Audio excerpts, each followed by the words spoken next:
ಕೋರ್ಟ್ನಲ್ಲಿ ದರ್ಶನ್ ಸಲ್ಲಿಸಿದ್ದ ಅರ್ಜಿ ವಿಚಾರಣೆಯನ್ನ ಮಾಡಲಾಗುತ್ತೆ. ಹಾಸಿಗೆ ದಿಂಬು ಕೊಡ್ತಿಲ್ಲ ಅಂತ ಕೋರ್ಟ್ಗೆ ದರ್ಶನ್ ಅರ್ಜಿಯನ್ನ ಸಲ್ಲಿಕೆ ಮಾಡಿದ್ರು. 57ನೇ CCH ಕೋರ್ಟ್ನಲ್ಲಿ ಈ ಅರ್ಜಿಯನ್ನ ಸಲ್ಲಿಸಲಾಗುತ್ತೆ. ಇದೀಗ ವಿಚಾರಣೆ ಕೂಡ ಮಾಡಲಾಗ್ತಿದೆ. ಕೋರ್ಟ್ನಲ್ಲಿ ದರ್ಶನ್ ಸಲ್ಲಿಸಿದ ಅರ್ಜಿ ವಿಚಾರಣೆಯನ್ನ ಮಾಡಲಾಗ್ತಾ ಇದೆ. ಹಾಸಿಗೆ ದಿಂಬು ಕೊಡ್ತಾ ಇಲ್ಲ ಅಂತ ಜೈಲಧಿಕಾರಿಗಳ ವಿರುದ್ಧವೇ ಕೋರ್ಟ್ಗೆ ಅರ್ಜಿಯನ್ನ ಸಲ್ಲಿಕೆ ಮಾಡಿದ್ರು. 57ನೇ CCH ಕೋರ್ಟ್ನಲ್ಲಿ ಅರ್ಜಿಯನ್ನ ಸಲ್ಲಿಕೆ ಮಾಡಿದ್ರು. ಇದೀಗ ವಿಚಾರಣೆ ಕೂಡ ಮಾಡಲಾಗ್ತಿದೆ. ದರ್ಶನ್ಗೆ ನೀಡಿರುವ ಸೌಲಭ್ಯದ ಬಗ್ಗೆ ವರದಿ ಸಲ್ಲಿಕೆ ಮಾಡಲಾಗಿದೆ. ಮುಚ್ಚಿದ ಲಕೋಟೆಯಲ್ಲಿ ನ್ಯಾಯಾಲಯಕ್ಕೆ ಈ ಒಂದು ವರದಿಯನ್ನ ಸಲ್ಲಿಕೆ ಮಾಡಲಾಗಿದೆ. ವರದಿ ಸಲ್ಲಿಸಿದ ಸೆಂಟ್ರಲ್ ಜೈಲು ಸೂಪರಿಂಟೆಂಡೆಂಟ್ ಕೋರ್ಟ್ನಲ್ಲಿ ದರ್ಶನ್ ಸಲ್ಲಿಸಿದ ಅರ್ಜಿ ವಿಚಾರಣೆ ಕೂಡ ಮಾಡಲಾಗುತ್ತೆ. ಇನ್ನು ಹಾಸಿಗೆ ದಿಂಬು ಕೊಡ್ತಾ ಇಲ್ಲ ಅಂತ ಜೈಲಧಿಕಾರಿಗಳ ವಿರುದ್ಧ ದರ್ಶನ್ ಅರ್ಜಿಯನ್ನ ಸಲ್ಲಿಕೆ ಮಾಡಿದ್ರು. 57ನೇ CCH ಕೋರ್ಟ್ನಲ್ಲಿ ಈ ಒಂದು ಅರ್ಜಿಯನ್ನ ಸಲ್ಲಿಕೆ ಮಾಡಲಾಗಿತ್ತು. ಈಗ ವಿಚಾರಣೆ ಕೂಡ ಮಾಡಲಾಗ್ತಾ ಇದೆ. ದರ್ಶನ್ ನನಗೆ ಬೆನ್ನೋವಿದೆ, ಹಾಗಾಗಿ ನನಗೆ ಹಾಸಿಗೆ ದಿಂಬು ಬೇಕು ಅಂತ ಅರ್ಜಿಯನ್ನ ಸಲ್ಲಿಕೆ ಮಾಡಿದ್ರು. ಅದಕ್ಕೆ ಕೋರ್ಟ್ ಕೂಡ ಸಮ್ಮತಿಯನ್ನ ಕೊಟ್ಟಿತ್ತು. ಆದ್ರೆ ಜೈಲಾಧಿಕಾರಿಗಳು ಕೋರ್ಟ್ ಕೊಟ್ಟಿರುವ ಆದೇಶವನ್ನ ಪಾಲನೆ ಮಾಡ್ತಾ ಇಲ್ಲ ಅಂತ ಮತ್ತೊಮ್ಮೆ ಕೋರ್ಟ್ಗೆ ಅರ್ಜಿಯನ್ನ ದರ್ಶನ್ ಸಲ್ಲಿಕೆ ಮಾಡಿದ್ರು. ಕೋರ್ಟ್ ಆದೇಶ ಪಾಲನೆ ಮಾಡ್ತಾ ಇದ್ದೀರಾ? ಸೆಂಟ್ರಲ್ ಜೈಲು ಅಧೀಕ್ಷಕ ಸುರೇಶ್ಗೆ ಜಡ್ಜ್ ಪ್ರಶ್ನೆಯನ್ನ ಮಾಡಿದ್ದಾರೆ. ಆದೇಶ ಪಾಲನೆ ಮಾಡ್ತಿದ್ದೇವೆ ಅಂತ ಸುರೇಶ್ ರವರು ಉತ್ತರವನ್ನ ಕೊಟ್ಟಿದ್ದಾರೆ. ಜೈಲಿನ ನಿಯಮದಂತೆ ಎಲ್ಲಾ ಸೌಲಭ್ಯ ಕೊಟ್ಟಿದ್ದೇವೆ. ಕೋರ್ಟ್ ಆದೇಶ ಪಾಲನೆ ಮಾಡ್ತಾ ಇದ್ದೀರಾ ಅಂತ ಪ್ರಶ್ನೆಯನ್ನ ಜಡ್ಜ್ ಮಾಡಿದ್ದಾರೆ. ಇದಕ್ಕೆ ಸುರೇಶ್ ಅವರು ಉತ್ತರವನ್ನು ಕೂಡ ಕೊಟ್ಟಿದ್ದಾರೆ. ಹೌದು, ಏನ್ ನೀವು ಆದೇಶವನ್ನು ಕೊಟ್ಟಿದ್ದೀರಾ ಅದನ್ನು ನಾವು ಪಾಲನೆಯನ್ನ ಮಾಡ್ತಾ ಇದ್ದೀವಿ. ಉಳಿದ ಕೈದಿಗಳಿಗೆ ಜೈಲಿನಲ್ಲಿ ಯಾವ ರೀತಿಯ ಸೌಲಭ್ಯವನ್ನ ಕೊಡ್ತಾ ಇದ್ದೀವಿ ಅದೇ ರೀತಿಯಲ್ಲಿ ದರ್ಶನ್ಗೂ ಕೂಡ ಸೌಲಭ್ಯವನ್ನ ಒದಗಿಸ್ತಾ ಇದ್ದೀವಿ. ಇದರ ಜೊತೆಗೆ ಕೋರ್ಟ್ ಆದೇಶ ಕೊಟ್ಟಿತ್ತಲ್ಲ ಹಾಸಿಗೆ ದಿಂಬು ವಿಚಾರ, ಅದನ್ನು ಕೂಡ ನಾವು ಕೊಡ್ತಾ ಇದ್ದೀವಿ ಅಂತ ಸದ್ಯಕ್ಕೆ ಸುರೇಶ್ ರವರು ಜೈಲಧಿಕಾರಿಗಳು ಉತ್ತರವನ್ನು ಕೂಡ ಕೊಟ್ಟಿದ್ದಾರೆ. ಇನ್ನೂ ಸಾಕಷ್ಟು ಪ್ರಶ್ನೆಯನ್ನ ಕೂಡ ಕೇಳ್ತಾರೆ.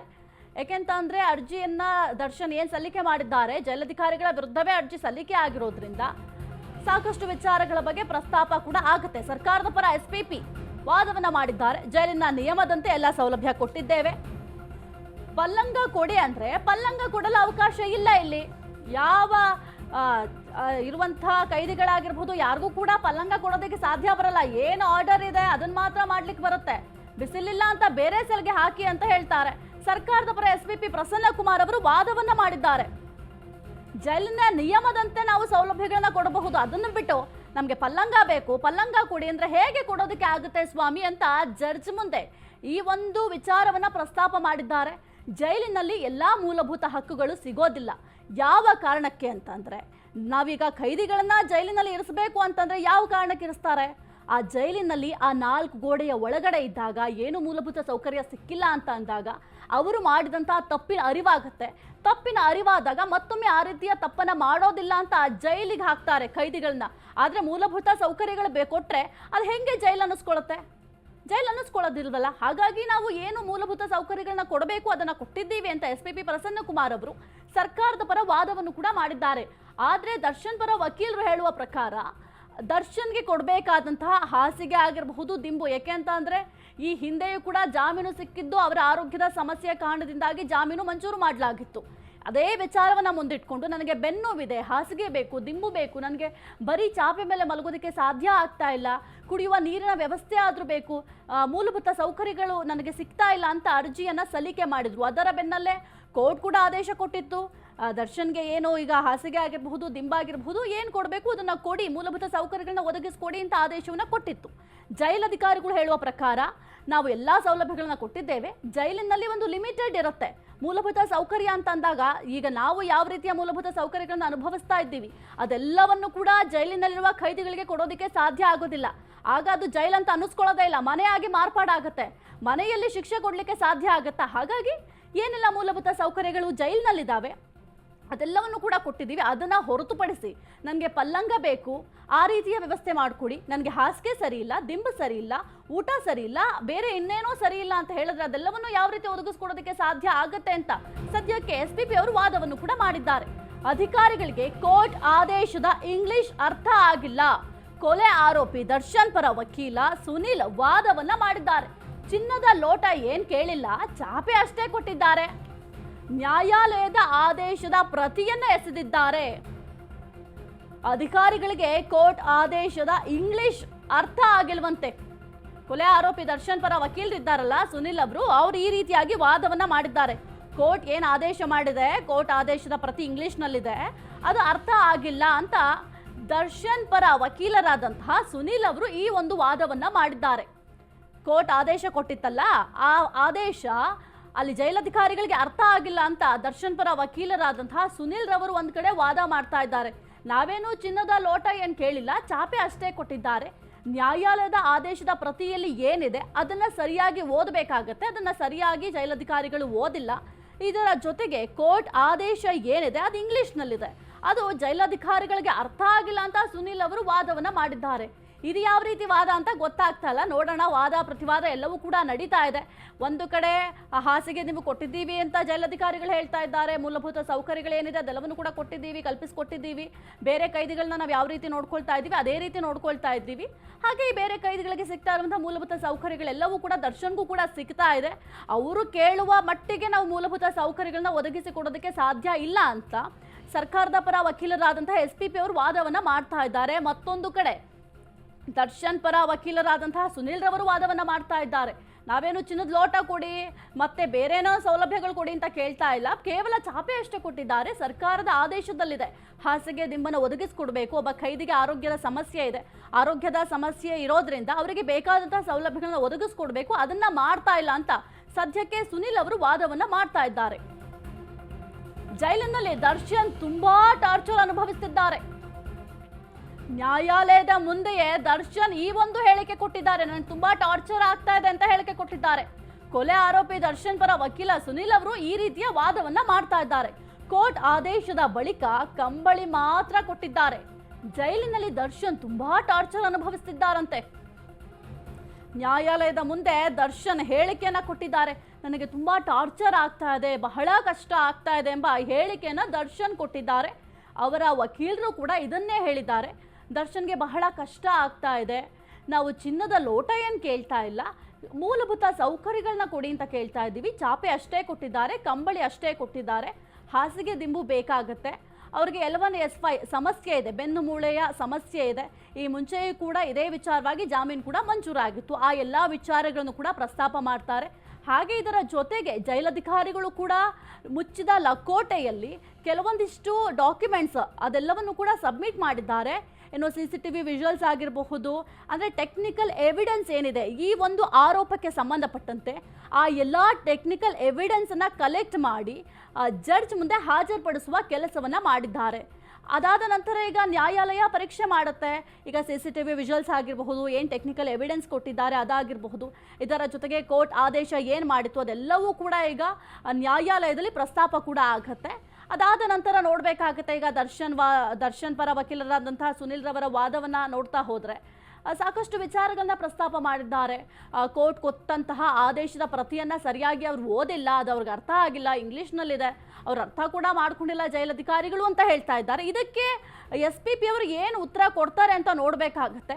ಸದ್ಯಕ್ಕೆ SPP ಅವರು ಹೇಳೋ ಪ್ರಕಾರ ಮೂಲಭೂತ ಸೌಕರ್ಯ ಅಂತ ಜೈಲಿನಲ್ಲಿ ಬಂದಾಗ ಅಲ್ಲಿ ಉಳಿದ ಕೈದಿಗಳಿಗೆ ಯಾವ ರೀತಿ ಟ್ರೀಟ್ ಮಾಡ್ತಾರೆ, ಉಳಿದ ಕೈದಿಗಳಿಗೆ ಏನೆಲ್ಲ ಸೌಲಭ್ಯಗಳು ಕೊಡ್ತಾರೆ ಅದೆಲ್ಲವನ್ನು ಕೂಡ ಕೊಟ್ಟಿದ್ದೀವಿ. ಇದರ ಜೊತೆಗೆ ಕೋರ್ಟ್ ಆದೇಶದಂತೆ ಹಾಸಿಗೆ ದಿಂಬು ಅದೆಲ್ಲವನ್ನು ಕೂಡ ಕೊಟ್ಟಿದ್ದೀವಿ ಅಂತ ಹೇಳಿದ್ದಾರೆ. ನೋಡೋಣ ಯಾವ ರೀತಿ ವಾದ ಪ್ರತಿವಾದ ಹೋಗುತ್ತೆ. ಒಂದು ವೇಳೆ ಜೈಲಧಿಕಾರಿಗಳು ಕೊಟ್ಟಿದ್ದಾರಾ ಆ ಸೌಲಭ್ಯಗಳನ್ನು ಅಥವಾ ಇಲ್ಲವಾ ಅನ್ನೋದು ವಿಚಾರಣೆಯ ನಂತರ ಗೊತ್ತಾಗುತ್ತೆ. ಆದರೆ ಕೆಲವೊಂದಿಷ್ಟು ಟೆಕ್ನಿಕಲ್ ಎವಿಡೆನ್ಸ್ ಅದೆಲ್ಲವನ್ನು ಕೂಡ ಜಡ್ಜ್ ಮುಂದೆ ಹಾಜರುಪಡಿಸುವ ಕೆಲಸವನ್ನು ಮಾಡಿದ್ದಾರೆ. ಮುಚ್ಚಿದ ಲಕೋಟೆಯಲ್ಲಿ ಆ ಎಲ್ಲ ಡಾಕ್ಯುಮೆಂಟ್ಸನ್ನು ಜಡ್ಜ್ ಮುಂದೆ ಹಾಜರು ಮಾಡುವ ಕೆಲಸವನ್ನು ಜೈಲಧಿಕಾರಿಗಳು ಮಾಡ್ತಾ ಇದ್ದಾರೆ. ಆದರೆ ದರ್ಶನ್ ರವರು ನೇರವಾಗಿ ಜೈಲಧಿಕಾರಿಗಳ ವಿರುದ್ಧವೇ ಈ ಒಂದು ಅರ್ಜಿಯನ್ನು ಸಲ್ಲಿಕೆ ಮಾಡಿರುವಂಥದ್ದು. ಜೈಲಿನಲ್ಲಿ ನನಗೆ ಟಾರ್ಚರ್ ಆಗ್ತಾ ಇದೆ, ಜೈಲಿನಲ್ಲಿ ಇರೋದಕ್ಕೆ ಸಾಧ್ಯ ಆಗ್ತಾ ಇಲ್ಲ, ಬೇರೆ ಬ್ಯಾರಲ್ ಕೇಳಿದ್ರು ಕೂಡ ಕೊಡ್ತಾ ಇಲ್ಲ ಅಂತ ನೇರವಾಗಿ ಆರೋಪವನ್ನು ಕೂಡ ಮಾಡಿದ್ದಾರೆ. ಅದರ ಜೊತೆಗೆ ಈ ಅರ್ಜಿಯ ವಿಚಾರಣೆ ಇವತ್ತು ನಡೀತಾ ಇದೆ, ಏನಾಗುತ್ತೆ ಅಂತ ನೋಡಬೇಕಾಗತ್ತೆ.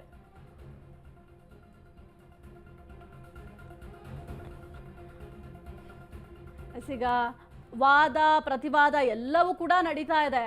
ಜೈಲು ಅಧಿಕಾರಿಗಳು ಹಾಜರಿರಲೇಬೇಕು ಅಂತ ಕೋರ್ಟ್ ಈ ಮುಂಚೆ ಆರ್ಡರ್ ಕೂಡ ಮಾಡಿತ್ತು. ಯಾಕೆಂತಂದ್ರೆ ಇಲ್ಲಿ ಜೈಲಧಿಕಾರಿಗಳ ವಿರುದ್ಧವೇ ದರ್ಶನ್ ರವರು ಅರ್ಜಿಯನ್ನ ಸಲ್ಲಿಕೆ ಮಾಡಿರೋದ್ರಿಂದ ಜೈಲಧಿಕಾರಿಗಳು ಇಲ್ಲಿ ಉಪಸ್ಥಿತರಿರಬೇಕಾಗತ್ತೆ ಅಂತ ಈ ಮುಂಚೆ ಕೋರ್ಟ್ ಆರ್ಡರ್ ಕೂಡ ಮಾಡಿತ್ತು. ಅದರ ಬೆನ್ನಲ್ಲೇ ಜೈಲಧಿಕಾರಿಗಳು ಕೂಡ ಈಗ ಹಾಜರಾಗಿದ್ದಾರೆ.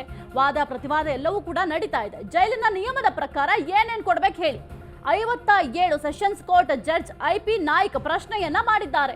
ಕಾನೂನು ಸುವ್ಯವಸ್ಥೆ ಕಾಪಾಡೋದು ಜವಾಬ್ದಾರಿ ಇದೆ. ಇದೇ ಬ್ಯಾರಕ್ನಲ್ಲಿ ಇಡಬೇಕು ಅಂತ ಹೇಳೋದು ಹೇಗೆ?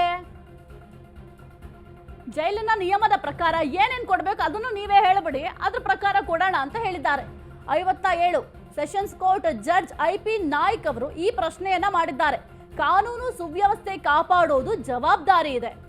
ನಾವೆಲ್ಲರೂ ಕೂಡ ಕಾನೂನು ಸುವ್ಯವಸ್ಥೆಯನ್ನ ಕಾಪಾಡಬೇಕಾಗತ್ತೆ. ಇದೇ ಬ್ಯಾರಕ್ನಲ್ಲಿ ಇಡಬೇಕಂದ್ರೆ ಹೇಗಾಗತ್ತೆ? ಜೈಲಿನ ನಿಯಮದ ಪ್ರಕಾರ ಯಾರಿಗೆ ಏನು ಕೊಡಬೇಕು, ಎಷ್ಟು ಮಟ್ಟದಲ್ಲಿ ಮೂಲಭೂತ ಸೌಕರ್ಯಗಳನ್ನ ಕೊಡಬೇಕು, ಯಾವ ಖೈದಿನ ಯಾವ ರೀತಿ ಟ್ರೀಟ್ ಮಾಡಬೇಕು, ಅದೆಲ್ಲವೂ ಕೂಡ ಇದೆ. ಕಾನೂನು ಅಂತಂದ್ರೆ ಕೆಲವೊಂದಿಷ್ಟು ಕಟ್ಟುಪಾಡುಗಳಿರುತ್ತೆ, ಕೆಲವೊಂದಿಷ್ಟು ಚೌಕಟ್ಟಿರುತ್ತೆ. ಅದರ ಪ್ರಕಾರ ದರ್ಶನ್ಗೆ ಏನು ಸಿಗಬೇಕು ಅದೆಲ್ಲವೂ ಕೂಡ ಸಿಗುತ್ತೆ. ಕಾನೂನಿನ ಪ್ರಕಾರ ದರ್ಶನ್ಗೆ ಮೂಲಭೂತ ಸೌಕರ್ಯಗಳು ಎಷ್ಟರ ಮಟ್ಟಿಗೆ ಸಿಗಬೇಕು ಅಂತ ಇರುತ್ತೆ, ಅದು ಕೊಟ್ಟೇ ಕೊಡ್ತಾರೆ. ಎಲ್ಲರ ಜವಾಬ್ದಾರಿ ಕೂಡ ಹೌದು. ಕಾನೂನು ಸುವ್ಯವಸ್ಥೆಯನ್ನು ಕಾಪಾಡೋದು ಒಬ್ಬರಿಬ್ಬರ ಜವಾಬ್ದಾರಿ ಅಲ್ಲ, ಎಲ್ಲರೂ ಕೂಡ ಕಾನೂನು ಸುವ್ಯವಸ್ಥೆ ಕಾಪಾಡುವಂತಹ ಕೆಲಸವನ್ನ ಮಾಡಬೇಕಾಗತ್ತೆ. ಅದನ್ನ ಬಿಟ್ಟು ಇದೇ ಬ್ಯಾರಕ್ನಲ್ಲಿ ಇಡಬೇಕು, ಈ ಬ್ಯಾರಕ್ ಬೇಡ ಆ ಬ್ಯಾರಕ್ ಬೇಕಂತಂದ್ರೆ ಹೇಗಾಗತ್ತೆ ಅಂತ ಸದ್ಯಕ್ಕೆ ಪ್ರಶ್ನೆಯನ್ನು ಕೂಡ ಮಾಡಿದ್ದಾರೆ IP ನಾಯ್ಕ್. ಏನು 57ನೇ ಸೆಷನ್ ಕೋರ್ಟ್ ಜಡ್ಜ್ ಇದ್ದಾರೆ IP ನಾಯ್ಕ್ ಅವರು ಈ ರೀತಿಯ ಒಂದು ಪ್ರಶ್ನೆಯನ್ನ ಮಾಡಿದ್ದಾರೆ. ಇದರ ಜೊತೆಗೆ ವಾದ ಪ್ರತಿವಾದ ಎಲ್ಲವೂ ಕೂಡ ನಿರಂತರವಾಗಿ ನಡೆಯುತ್ತೆ. ಯಾಕೆಂದರೆ ಈ ಮುಂಚೆ ಜೈಲಧಿಕಾರಿಗಳು ಭಾಗಿಯಾಗಿರಲಿಲ್ಲ ಈ ಒಂದು ಕೋರ್ಟ್ಗೆ. ಕೋರ್ಟ್ ಆದೇಶ ಮಾಡಿತ್ತು, ಅದರ ಬೆನ್ನಲ್ಲೇ ಈಗ ಜೈಲಧಿಕಾರಿಗಳು ಕೂಡ ಇದ್ದಾರೆ. ಹಾಗಾಗಿ ಅವರಿಗೆ ಏನು ಪ್ರಶ್ನೆಯನ್ನು ಕೇಳಬೇಕು ಅದನ್ನು ಕೂಡ ಜಡ್ಜ್ ಕೇಳ್ತಾರೆ. ಇದರ ಜೊತೆಗೆ ಅವ್ರ ವಾದ ಏನಿದೆ ಅದನ್ನು ಕೂಡ ಆಲಿಸುವ ಕೆಲಸವನ್ನು ಮಾಡ್ತಾರೆ. ಇದರ ಜೊತೆಗೆ ಏನು ದರ್ಶನ್ ಪರ ವಕೀಲರು ಸುನೀಲ್ ಇದ್ದಾರೆ, ಅವರ ವಾದವನ್ನು ಕೂಡ ಆಲಿಸುವ ಕೆಲಸವನ್ನು ಮಾಡ್ತಾರೆ. ಇದಾದ ನಂತರ ಈ ಅರ್ಜಿಯ ವಿಚಾರಣೆ ಏನಾಗುತ್ತೆ ಅಂತ ಗೊತ್ತಾಗುತ್ತೆ. ಇವತ್ತೇ ಏನಾದ್ರು ತೀರ್ಪು ಕೊಡ್ತಾರಾ ಅಥವಾ ಮುಂದೂಡಿಕೆ ಮಾಡ್ತಾರಾ ಅದೆಲ್ಲವನ್ನು ಕೂಡ ಕಾದು ನೋಡಬೇಕಾಗುತ್ತೆ. ಸದ್ಯಕ್ಕಂತೂ ವಾದ ಪ್ರತಿವಾದ ಎಲ್ಲವೂ ಕೂಡ ಆಗ್ತಾ ಇದೆ. ಒಂದು ಕಡೆ ಸುನೀಲ್ ಅವರು ದರ್ಶನ್ ಪರ ವಾದವನ್ನು ಮಾಡ್ತಾ ಇದ್ದಾರೆ. ನಾವು ಕೇಳಿರುವಂತಹ ಸೌಲಭ್ಯಗಳನ್ನ ಕೊಟ್ಟಿಲ್ಲ, ಅಧಿಕಾರಿಗಳಿಗೆ ಬಹುಶಃ ಕೋರ್ಟ್ ಆದೇಶದ ಪ್ರತಿಯಲ್ಲಿ ಇಂಗ್ಲಿಷ್ ಅರ್ಥ ಆಗಿಲ್ಲ ಅಂತ ಹೇಳ್ತಾ ಇದ್ದಾರೆ. ಇಂಗ್ಲಿಷ್ ಅರ್ಥ ಆಗಿಲ್ಲ ಅಂತಂದ್ರೆ ಅವ್ರು ಹೆಂಗ್ ಜೈಲಧಿಕಾರಿಗಳು ಆಗ್ತಾರೆ ಅಂತ ಗೊತ್ತಿಲ್ಲ. ಒಟ್ನಲ್ಲಿ ವಾದ ಮಾಡ್ತಾ ಇದ್ದಾರೆ, ನೋಡೋಣ ಏನಾಗತ್ತೆ ಅಂತ. ದರ್ಶನ್ ಕ್ವಾರಂಟೈನ್ ಸೆಲ್ನಲ್ಲಿ ಇಟ್ಟಿದ್ದಾರೆ. ಕೊಲೆ ಆರೋಪಿ ದರ್ಶನ್ ಪರ ವಕೀಲ ಸುನೀಲ್ ಅವರು ವಾದವನ್ನ ಮಾಡ್ತಾ ಇದ್ದಾರೆ. ಉಗ್ರರಿರುವ ಸೆಲ್ನಲ್ಲಿ ದರ್ಶನ್ ರವರನ್ನ ಇಟ್ಟಿದ್ದಾರೆ. ದರ್ಶನ್ಗಾಗಿಯೇ ಪ್ರತ್ಯೇಕ ರಿಜಿಸ್ಟರ್ ಇಟ್ಟಿದ್ದಾರೆ. ದರ್ಶನ್ನ ಕ್ವಾರಂಟೈನ್ ಸೆಲ್ನಲ್ಲಿ ಇಟ್ಟಿದ್ದಾರೆ. ಕೊಲೆ ಆರೋಪಿ ದರ್ಶನ್ ಪರ ವಕೀಲ ಸುನೀಲ್ ಅವರು ವಾದವನ್ನ ಮಾಡ್ತಿದ್ದಾರೆ. ಉಗ್ರರಿರುವ ಸೆಲ್ನಲ್ಲಿ ದರ್ಶನ್ ರವರನ್ನ ಇಟ್ಟಿದ್ದಾರೆ, ಹಾಗಾಗಿ ಅದನ್ನ ಬದಲಾವಣೆ ಮಾಡಿಕೊಡಿ. ದರ್ಶನ್ಗಾಗಿಯೇ ಪ್ರತ್ಯೇಕವಾಗಿ ರಿಜಿಸ್ಟರ್ ಕೂಡ ಇಟ್ಟಿದ್ದಾರೆ. ಹಾಗಾದ್ರೆ ಯಾವ ಕಾರಣಕ್ಕೆ ದರ್ಶನ್ಗೋಸ್ಕರ ಪ್ರತ್ಯೇಕವಾಗಿ ರಿಜಿಸ್ಟರ್ನ ಇಟ್ಟಿದ್ದಾರೆ ಅಂತ ಕೊಲೆ ಆರೋಪಿ ದರ್ಶನ್ ಪರ ವಕೀಲರಾದಂತಹ ಸುನೀಲ್ ರವರು ವಾದವನ್ನ ಮಾಡ್ತಾ ಇದ್ದಾರೆ. ದರ್ಶನ್ನ ಈಗ ಪ್ರೆಸೆಂಟ್ ಕ್ವಾರಂಟೈನ್ ಸೆಲ್ನಲ್ಲಿ ಇಟ್ಟಿದ್ದಾರೆ. ಯಾವ ಕಾರಣಕ್ಕೆ ಆ ಸೆಲ್ನಲ್ಲಿ ಇಟ್ಟಿದ್ದಾರೆ? ಇದರ ಜೊತೆಗೆ ಉಗ್ರರು ಇದ್ದಾರಲ್ಲ, ಆ ಸೆಲ್ ಪಕ್ಕದಲ್ಲಿ ದರ್ಶನ್ ರವರನ್ನ ಇಟ್ಟಿದ್ದಾರೆ. ಉಗ್ರರಿಗೂ ದರ್ಶನ್ಗೂ ಏನ್ ಸಂಬಂಧ? ಯಾಕೆ ನೀವು ಅಲ್ಲಿ ಆ ಸೆಲ್ನಲ್ಲಿ ಕರ್ಕೊಂಡು ಹೋಗಿಟ್ಟಿದ್ದೀರಾ? ನಾನು ಯಾವ ರೀತಿಯ ಉಗ್ರ ಅಂತ ಸದ್ಯಕ್ಕೆ ಸುನೀಲ್ ಅವರು ವಾದವನ್ನ ಮಾಡ್ತಾ ಇದ್ದಾರೆ ದರ್ಶನ್ ಪರ ವಕೀಲರು. ಮತ್ತೊಂದು ಕಡೆ SPP ಅವರ ಟರ್ನ್ ಕೂಡ ಶುರುವಾಗುತ್ತೆ, ಅವರು ಕೂಡ ವಾದವನ್ನ ಮಾಡ್ತಾರೆ. ಅಂದ್ರೆ ಏನೀಗ ವಾದವನ್ನ ಮಾಡಿದ್ದಾರಲ್ಲ ಸುನೀಲ್, ಅವರ ಪ್ರಶ್ನೆಗಳಿಗೆ ಉತ್ತರವನ್ನ ಕೊಡುವ ಕೆಲಸವನ್ನು ಕೂಡ ಮಾಡ್ತಾರೆ. ವಾದ ಪ್ರತಿವಾದ ಎಲ್ಲವೂ ಕೂಡ ನಡೀತಾ ಇದೆ. ನೋಡ್ಬೇಕಾಗತ್ತೆ ಇವತ್ತೇ ತೀರ್ಪು ಬರುತ್ತಾ ಅಥವಾ ಮುಂದಿನ ದಿನಕ್ಕೆ ಏನಾದ್ರು ಮುಂದೂಡಿಕೆ ಮಾಡ್ತಾರಾ ಅಂತ. ಸದ್ಯಕ್ಕೆ ಸೆಲ್ ವಿಚಾರ ಕೂಡ ಪ್ರಸ್ತಾಪ ಆಗ್ತಾ ಇದೆ. ಇದರ ಜೊತೆಗೆ ಏನು ಹಾಸಿಗೆ ದಿಂಬು ವಿಚಾರ ಅದನ್ನು ಕೂಡ ಪ್ರಸ್ತಾಪ ಮಾಡ್ತಾ ಇದ್ದಾರೆ. ಇದಕ್ಕೆ ಜಡ್ಜ್ ಕೂಡ ಕೆಲವೊಂದಿಷ್ಟು ಪ್ರಶ್ನೆಯನ್ನ ಕೇಳ್ತಾರೆ. ಮುಖ್ಯವಾಗಿ ಈಗ 57ನೇ ಸೆಷನ್ ಕೋರ್ಟ್ ಜಡ್ಜ್ ಏನಿದ್ದಾರೆ IP ನಾಯ್ಕ್ ಅವರು ಕೇಳುವ ಪ್ರಶ್ನೆ ಏನಂತಂದ್ರೆ, ಕಾನೂನು ಸುವ್ಯವಸ್ಥೆ ಕಾಪಾಡೋದು ಎಲ್ಲರ ಜವಾಬ್ದಾರಿ ಆಗಿದೆ. ಇದೇ ಬ್ಯಾರಕ್ ಬೇಕು ಅಂತಂದ್ರೆ ಹೇಗಾಗತ್ತೆ? ಈಗ ಇವರು ಪ್ರಾರಂಭ ಮಾಡ್ತಾರೆ, ಬೇರೆ ಕೈದಿಗಳು ಕೂಡ ಅದನ್ನೇ ಕೇಳ್ತಾರೆ, ನನಗೆ ಈ ಬ್ಯಾರಕ್ ಬೇಡ ಬೇರೆ ಬ್ಯಾರಕ್ಕೆ ಕೊಡಿ ಅಂತ. ಆ ಥರ ಮಾಡಲಿಕ್ಕೆ ಬರೋದಿಲ್ಲ. ಏಕೆಂತಂದ್ರೆ ಜೈಲ್ ಅಂತಂದ್ರೆ ಕೆಲವೊಂದಿಷ್ಟು ನಿಯಮಗಳಿರುತ್ತೆ. ಆ ನಿಯಮಗಳನ್ನ ದರ್ಶನ್ ಅಷ್ಟೇ ಅಲ್ಲ, ಬೇರೆ ಜೈಲು ವಾಸಿಗಳಾಗಿರ್ಬೋದು ಅಥವಾ ಬೇರೆ ಕೈದಿಗಳು ಕೂಡ ಫಾಲೋ ಮಾಡಬೇಕಾಗತ್ತೆ. ಇವ್ರು ಹೇಳ್ದಂಗೆ ಕಾನೂನು ನಡೆಸಲಿಕ್ಕೆ ಬರೋದಿಲ್ಲ, ಇವ್ರು ಹೇಳ್ದಂಗೆ ತೀರ್ಪು ಕೊಡ್ಲಿಕ್ಕೆ ಬರೋದಿಲ್ಲ. ಹಾಗಾಗಿ ಕೆಲವೊಂದಿಷ್ಟು ನಿಯಮಗಳನ್ನ ಎಲ್ಲರೂ ಕೂಡ ಫಾಲೋ ಮಾಡಬೇಕು. ಆರೋಪಿ ದರ್ಶನ್ ಸೆಲೆಬ್ರಿಟಿ ಅಂತ ನಾವು ಹೇಳಿಲ್ಲ. ಸರ್ಕಾರದ ಪರ ವಕೀಲ SPP ಪ್ರಸನ್ನ ಕುಮಾರ್ ವಾದ ಮಾಡಿದ್ದಾರೆ. ಆರೋಪಿ ದರ್ಶನ್ ಏನು ಸೆಲೆಬ್ರಿಟಿ ಅಂತ ನಾವೆಲ್ಲೂ ಕೂಡ ಹೇಳಿಲ್ಲ. ಸರ್ಕಾರದ ಪರ ವಕೀಲ SPP ಪ್ರಸನ್ನ ಕುಮಾರ್ ಅವರು ಈ ಒಂದು ವಾದವನ್ನ ಮಾಡ್ತಿದ್ದಾರೆ. ಆರೋಪಿ ದರ್ಶನ್ ಏನಿದ್ದಾರೆ ಅವ್ರನ್ನ ಸೆಲೆಬ್ರಿಟಿ, ಹಾಗಾಗಿ ನಾವು ಅವ್ರಿಗೆ ಪ್ರತ್ಯೇಕವಾಗಿ ರಿಜಿಸ್ಟರ್ನ ಇಟ್ಟಿದ್ದೀವಿ, ಅವ್ರಿಗೆ ಪ್ರತ್ಯೇಕವಾದ ಸೆಲ್ ಕೊಟ್ಟಿದ್ದೀವಿ, ಆ ರೀತಿ ಎಲ್ಲೂ ಕೂಡ ಹೇಳಿಲ್ಲ ಅಂತ ಸದ್ಯಕ್ಕೆ ಎಸ್ಪಿಪಿ ಪ್ರಸನ್ನ ಕುಮಾರ್ ಅವರು ವಾದವನ್ನು ಕೂಡ ಮಾಡ್ತಾ ಇದ್ದಾರೆ. ದರ್ಶನ್ ಕ್ವಾರಂಟೈನ್ ಸೆಲ್ನಲ್ಲಿ ಇಟ್ಟಿದ್ದಾರೆ ಎಂಬ ಆರೋಪಕ್ಕೆ ಸಂಬಂಧಪಟ್ಟಂತೆ, ಅಥವಾ ಆ ಸೆಲ್ನಲ್ಲಿ ಇಟ್ಟಿದ್ದಾರೆ, ಅಲ್ಲಿ ಉಗ್ರರಿದ್ದಾರೆ, ಉಗ್ರರಿರುವ ಸೆಲ್ನಲ್ಲಿ ದರ್ಶನನ್ನ ಇಟ್ಟಿದ್ದಾರೆ ಅಂತ ಸುನಿಲ್ ರವರು ವಾದವನ್ನ ಮಾಡಿದ್ರು. ಅಂತಹ ಸಂದರ್ಭದಲ್ಲಿ ಅದಕ್ಕೆ ಪ್ರತಿಯಾಗಿ ಈಗ ಎಸ್ಪಿಪಿ ಪ್ರಸನ್ನ ಕುಮಾರ್ ಅವರು ಕೂಡ ವಾದವನ್ನ ಮಾಡ್ತಾ ಇದ್ದಾರೆ. ಅದಕ್ಕೆ ಉತ್ತರ ಕೊಡುವ ಕೆಲಸವನ್ನು ಕೂಡ ಮಾಡ್ತಾ ಇದ್ದಾರೆ. ದರ್ಶನ್ ಒಬ್ರು ಸೆಲೆಬ್ರಿಟಿ ಅಂತ ನಾವೇನು ಪ್ರತ್ಯೇಕವಾಗಿ ಅವರಿಗೆ ರಿಜಿಸ್ಟರ್ ಇಟ್ಟಿಲ್ಲ, ಅದರ ಜೊತೆಗೆ ಪ್ರತ್ಯೇಕವಾಗಿ ಅವರಿಗೆ ಇದೇ ಸೆಲ್ನಲ್ಲಿ ಇಡಬೇಕು ಅಥವಾ ಮೂಲಭೂತ ಸೌಕರ್ಯಗಳನ್ನ ಕೊಡಬಾರ್ದು ಎಂಬ ನಿಟ್ಟಿನಲ್ಲಿ ನಾವು ಯಾವುದೇ ರೀತಿಯ ಕೆಲಸವನ್ನು ಕೂಡ ಮಾಡಿಲ್ಲ ಅಂತ ಸದ್ಯಕ್ಕೆ ಎಸ್ಪಿಪಿ ಅವರು ಕೂಡ ವಾದವನ್ನ ಮಾಡ್ತಾ ಇದ್ದಾರೆ. ಏನು ಜೈಲಿನಲ್ಲಿ ಮೂಲಭೂತ ಸೌಕರ್ಯಗಳನ್ನ ಒದಗಿಸಿಕೊಡಬೇಕು ಅದೆಲ್ಲವನ್ನು ಕೂಡ ಕೊಡುವ ಕೆಲಸವನ್ನ ಮಾಡ್ತಾ ಇದ್ದೀವಿ, ಆದರೆ ದರ್ಶನ್ ಕೇಳುವಷ್ಟರ ಮಟ್ಟಿಗೆ ಮೂಲಭೂತ ಸೌಕರ್ಯವನ್ನ ನಾವು ಕೊಡಲಿಕ್ಕೆ ಸಾಧ್ಯ ಆಗಲ್ಲ ಅಂತ ಕೂಡ ಎಸ್ಪಿಪಿ ಪ್ರಸನ್ನ ಕುಮಾರ್ ಅವರು ವಾದವನ್ನ ಮಾಡ್ತಾ ಇದ್ದಾರೆ. ಇನ್ನು ಎರಡೂ ಸೈಡು ಕೂಡ ವಾದ ಪ್ರತಿವಾದ ಎಲ್ಲವೂ ಕೂಡ ನಡೀತಾ ಇದೆ. ಇನ್ನು ಜಡ್ಜ್ ಕೂಡ ಇದನ್ನ ಆಲಿಸ್ತಾ ಇದ್ದಾರೆ. ಮುಂದಿನ ದಿನಗಳ ತೀರ್ಪನ್ನು ಕೂಡ ಪ್ರಕಟ ಮಾಡ್ತಾರೆ. ಆದರೆ ಇವತ್ತು ತೀರ್ಪು ಪ್ರಕಟ ಆಗುತ್ತಾ ಅಥವಾ ನಾಳೆ ತೀರ್ಪು ಪ್ರಕಟ ಆಗುತ್ತಾ ಅಥವಾ ಮುಂದಿನ ದಿನಕ್ಕೆ ಏನಾದ್ರು ಮುಂದೂಡ್ತಾರಾ ಅಂತ ಕಾದು ನೋಡಬೇಕಾಗುತ್ತೆ. ಯಾಕೆಂದರೆ ಇವತ್ತು ಸಂಪೂರ್ಣವಾಗಿ ವಾದ ಪ್ರತಿವಾದವೇ ಇರುತ್ತೆ. ಯಾಕೆಂದರೆ ದರ್ಶನ್ ಪರ ವಕೀಲರು ದರ್ಶನ್ಗೆ ಏನೆಲ್ಲ ಸೌಲಭ್ಯಗಳು ಬೇಕು ಅದೆಲ್ಲವನ್ನು ಕೂಡ ವಾದ ಮಾಡ್ತಾರೆ. ಇನ್ನು ಕೆಲಕಾಲ ವಿಚಾರಣೆಯನ್ನ ನ್ಯಾಯಾಲಯ ಸದ್ಯ ಮುಂದೂಡಿದೆ. ಕೆಲಕಾಲ ವಿಚಾರಣೆಯನ್ನ ನ್ಯಾಯಾಲಯ ಮುಂದೂಡಿದೆ.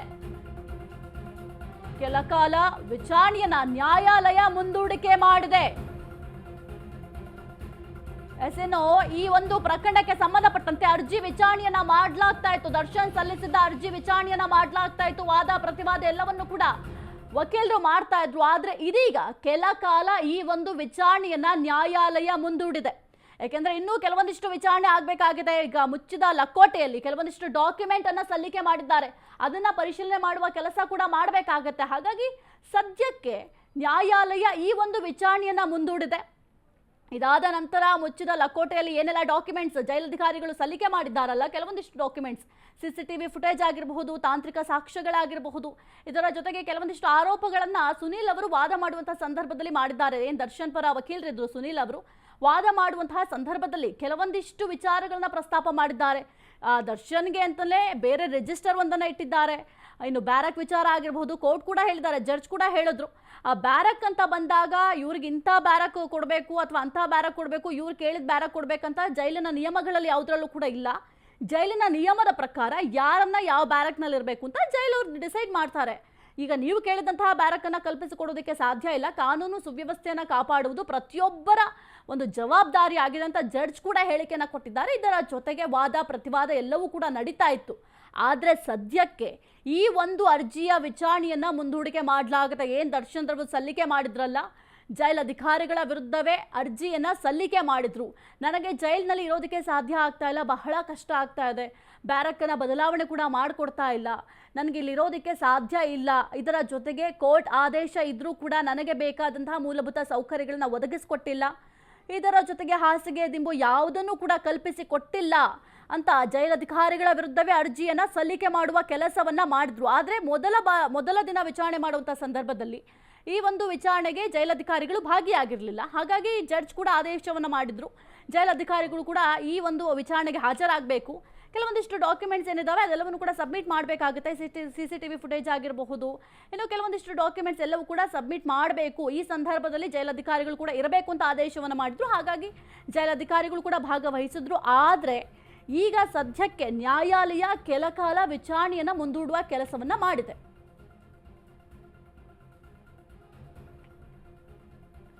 ಇದರ ಕುರಿತು ಹೆಚ್ಚಿನ ಮಾಹಿತಿ ನೀಡ್ತಾರೆ ನಮ್ಮ ಪ್ರತಿನಿಧಿ ಅಭಿಷೇಕ್ ಜೈಶಂಕರ್.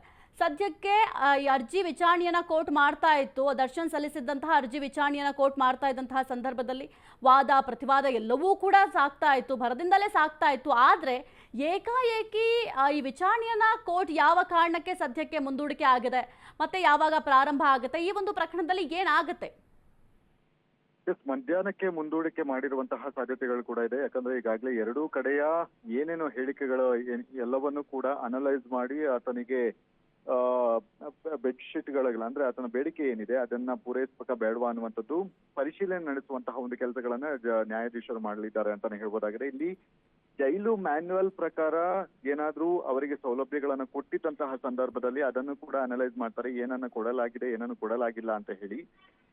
ಇಲ್ಲಿ ಸುನೀಲ್ ಅವರು ವಾದವನ್ನ ಮಾಡ್ತಾರೆ, ದರ್ಶನ್ ಅವರ ಪರ ವಕೀಲರು ಕೂಡ ವಾದವನ್ನ ಮಾಡಿದ್ರು. ವಿಂಟರ್ ನಲ್ಲಿ ಮ್ಯಾನ್ಯುವಲ್ ಪ್ರಕಾರ ವಿಂಟರ್ ನಲ್ಲಿ ಒಂದಷ್ಟು ಸೌಲಭ್ಯಗಳನ್ನ ದಪ್ಪ ಬೆಡ್ಶೀಟ್ ಆಗಿರಬಹುದು ಮತ್ತೆ ಇನ್ನಿತರ ಹೊದಿಕೆಗಳನ್ನ ಕೊಡಬಹುದು ಅಂತ ಹೇಳಿ ಮ್ಯಾನ್ಯುವಲ್ ನಲ್ಲಿ ಇದೆ ಅಂತ ಹೇಳಿ ಅವರು ವಾದವನ್ನ ಮಾಡಿದ್ರು. ಅದರ ಡಾಕ್ಯುಮೆಂಟ್ಸ್ ಅಂದ್ರೆ ಕಾನೂನಲ್ಲಿ ಯಾವ ಸೆಕ್ಷನ್ ನಡಿ ಇದೆ ಮತ್ತು ಜೈಲು ಮ್ಯಾನ್ಯುವಲ್ ಏನಿದೆ, ಮ್ಯಾನ್ಯುವಲ್ ನಲ್ಲಿರುವಂತಹ ಅಂಶಗಳನ್ನ ಉಲ್ಲೇಖ ಮಾಡಿ ಮತ್ತೆ ಅದಕ್ಕೆ ಬೇಕಾದಂತಹ ಪೂರಕ ಡಾಕ್ಯುಮೆಂಟ್ಸ್ ಗಳನ್ನು ಕೂಡ ನೀಡಿ ಇದನ್ನ ಕೊಡಬಹುದು ಅಂತ ಹೇಳಿ ಅವರೊಂದು ವಾದವನ್ನ ಮಾಡಿದ್ರು. ಈಗ ಸದ್ಯ ಕೊಡ್ತಾ ಇರುವಂತಹ ಒಂದು ಫೆಸಿಲಿಟೀಸ್ ಗಳೇನಿದಾವೆ ಅದು ಈಗ ಅಂದ್ರೆ ಬೆಡ್ಶೀಟ್ ಆಗಿರ್ಬಹುದು, ಹಾಸಿಗೆ ಆಗಿರ್ಬಹುದು, ಇವರು ಕೊಡ್ತಾ ಇದಾರ ಇಲ್ವಾ ಅನ್ನುವಂಥದ್ದು, ಅಂದ್ರೆ ಜೈಲು ಮ್ಯಾನ್ಯುವಲ್ ಪ್ರಕಾರ ಕೊಡ್ತಾ ಇದಾರ ಇಲ್ವಾ ಅನ್ನುವಂಥದ್ದು ಕೂಡ ಇಲ್ಲಿ ಅನಲೈಸ್ ಅನ್ನ ಮಾಡ್ಬೇಕಾಗುತ್ತೆ. ಈಗ ಸದ್ಯ ಎರಡು ಪರ ಅಂದ್ರೆ ಸರ್ಕಾರ ಪರ ವಕೀಲರು ಮತ್ತು ಸುನೀಲ್ ಏನಿದ್ದಾರೆ ಇಬ್ಬರು ಕೂಡ ವಾದವನ್ನ ಸ್ಟ್ರಾಂಗ್ ಆಗಿ ಒಂದು ಮಂಡನೆಯನ್ನ ಮಾಡುವಂತಹ ಒಂದು ಕೆಲಸಗಳನ್ನು ಕೂಡ ಮಾಡಿದ್ರು. ಯಾಕಂದ್ರೆ ಅವರವರ ವರ್ಷನ್ಗಳೇನಿದಾವೆ ಆ ವರ್ಷನ್ಗಳು ಸಮರ್ಥನೆ ಆಗಿದ್ರು ಕೂಡ ಅದಕ್ಕೆ ಒಂದು ನಿಯಮ ಅಂತ ಇರುತ್ತೆ. ಆ ನಿಯಮದ ಪ್ರಕಾರ ನಡೀತಾ ಇದೆ ಇಲ್ವಾ ಅನ್ನುವಂಥದ್ದು ಕೂಡ ಇಲ್ಲಿ ನೋಡ್ಬೇಕಾಗಿದೆ. ಇಲ್ಲಿ ಯಾವುದೇ ರೀತಿಯಾದಂತಹ ಒಬ್ಬರಿಗೆ ಈ ರೀತಿಯಾದಂತಹ ಒಂದು ಫೆಸಿಲಿಟೀಸ್ ಗಳನ್ನ ಕೊಟ್ಟಂತಹ ಸಂದರ್ಭದಲ್ಲಿ ಜೈಲಿನಲ್ಲಿರುವಂತಹ 2,000 ಸಜಾಬಂದಿಗಳು, ಇನ್ನು 4,000 ಏನು ವಿಚಾರಣೆ ದಿನ ಬಂದಿಗಳೇನಿದ್ದಾರೆ ಅವರೆಲ್ಲರಿಗೂ ಕೂಡ ಇದೇ ರೀತಿಯಾದಂತಹ ಒಂದು ಫೆಸಿಲಿಟೀಸ್ ಗಳನ್ನು ಕೊಡ್ಬೇಕಾಗುತ್ತೆ. ಹೀಗಾಗಿ ಈ ಒಂದು ಪ್ರಕರಣದಲ್ಲಿ ಅಂದ್ರೆ ಈ ಒಂದು ಕೇಸ್ನಲ್ಲಿ ಯಾವ ರೀತಿ ಹ್ಯಾಂಡಲ್ ಮಾಡಬೇಕು ಅನ್ನುವಂಥದ್ದು ಇದನ್ನ ಮಾಡ್ಬೇಕಾದ್ರೆ ಅನಲೈಸ್ ಮಾಡ್ಬೇಕಾಗುತ್ತೆ. ಈ ಹಿನ್ನೆಲೆಯಲ್ಲಿ ಮುಂದೂಡಿಕೆ ಮಾಡಿ ಒಂದಷ್ಟು ಪೇಪರ್ ವರ್ಕ್ಗಳು ಮತ್ತು ಕೆಲವೊಂದು ಮ್ಯಾನ್ಯುವಲ್ ಗಳನ್ನ ತರಿಸಿ ಮತ್ತೆ ಕಾನೂನಿನ ಅಡಿಯಲ್ಲಿ ಇದಕ್ಕೆ ಒಂದು ಅವಕಾಶ ಇದೆಯಾ ಇಲ್ವಾ ಅನ್ನುವಂಥದ್ದು ಒಂದು ಅಧ್ಯಯನ ಮಾಡಿ ನಂತರ ಒಂದು ತೀರ್ಪು ನೀಡುವಂತಹ ಸಾಧ್ಯತೆಗಳು ಕೂಡ ಇದೆ. ಸಾಹಿತ್ಯ ಇನ್ನು ಅಭಿಷೇಕ್ ಜೈಶಂಕರ್, ಈಗ ಏನಂತಂದ್ರೆ ವಾದ ಪ್ರತಿವಾದ ಆಗಿರ್ಬೋದು, ಈಗ ಮಧ್ಯಾಹ್ನದ ನಂತರ ಈಗ ನ್ಯಾಯಾಲಯ ವಿಚಾರಣೆಯನ್ನ ಮುಂದೂಡಿಕೆ ಮಾಡಿದೆ. ಇವತ್ತೇನಾದ್ರು ತೀರ್ಪು ಪ್ರಕಟ ಆಗತ್ತಾ ಅಥವಾ ಹೇಗೆ ಅಂತ? ಎಸ್, ಒಂದು ಲೆಕ್ಕಾಚಾರದ ಪ್ರಕಾರ ಸುಪ್ರೀಂ ಕೋರ್ಟ್ ಏನೋ ಒಂದು ಆದೇಶವನ್ನು ನೀಡಿದೆ. ಆ ಆದೇಶದ ಹಿನ್ನೆಲೆಯಲ್ಲಿ ಯಾವ ಕೆಳಹಂತದ ನ್ಯಾಯಾಲಯ ಏನಿದೆ ಅದು ಯಾವುದನ್ನು ಕೂಡ ರಿಸ್ಕ್ ಅನ್ನ ತೆಗೆದುಕೊಳ್ಳೋದಿಲ್ಲ. ಅಂದ್ರೆ ಇಂತಹದೇ ಇದನ್ನ ಕೊಡಿ ಅಂತ ಹೇಳಿ ಆರ್ಡರ್ ಮಾಡೋದಕ್ಕೆ ಸಾಧ್ಯ ಆಗೋದಿಲ್ಲ. ಯಾಕಂದ್ರೆ ಸುಪ್ರೀಂ ಕೋರ್ಟ್ ಸಾಕಷ್ಟು ಒಂದು ಗರಂ ಆಗಿತ್ತು ಆ ಸಂದರ್ಭದಲ್ಲಿ, ಅಂದ್ರೆ ಒಂದಷ್ಟು ಫೆಸಿಲಿಟಿಗಳನ್ನ ಕೊಟ್ಟಿದ್ದಾರೆ ಅನ್ನುವಂತಹ ಕಾರಣದಿಂದಾಗಿ. ಹೀಗಾಗಿ ಇದನ್ನ ಹ್ಯಾಂಡಲ್ ಮಾಡ್ಬೇಕು. ಅಂದ್ರೆ ಕಾನೂನಿನಲ್ಲಿ ಏನೇನು ಪ್ರಾವಿಷನ್ ಇದೆಯೋ ಅದನ್ನ ಮಾತ್ರ ಕೊಡುವಂತಹ ಒಂದು ಕೆಲಸಗಳನ್ನು ಕೂಡ ಮಾಡ್ಬೇಕಾಗುತ್ತೆ.